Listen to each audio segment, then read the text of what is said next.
తెలిసి తెలిసి కొందరు తెలిసి తెలిసి చేసిన తప్పునే మళ్ళీ చేస్తుంటారు.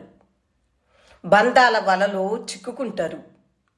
జీవించటం అనే సవాల్ని స్వీకరించలేక ఎలాగోలా బ్రతకడంలోకి తర్జుమా గావింపబడతారు.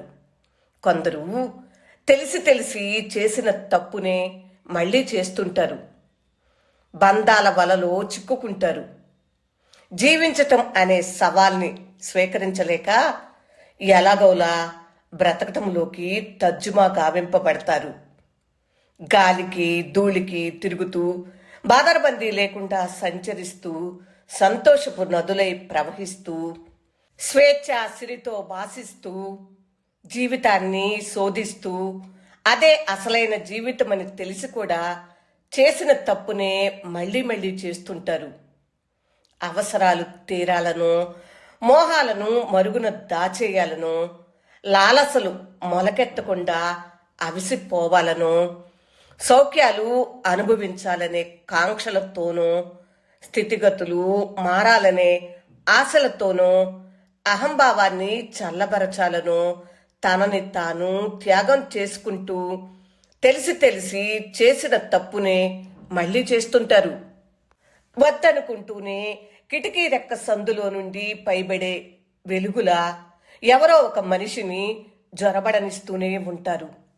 ఏం కావాలో తెలియనట్టు నటిస్తూ మరబొమ్మలా చలిస్తూ కొన్నింటిని అయిష్టంగా వదిలేస్తూ మరికొన్నింటిని బలవంతంగా కౌగిలించుకుంటూ ఎవరూ చెక్కని శిల్పంలా ఫలకంలా మారిపోతూ తెలిసి తెలిసి చేసిన తప్పునే మళ్ళీ చేస్తుంటారు.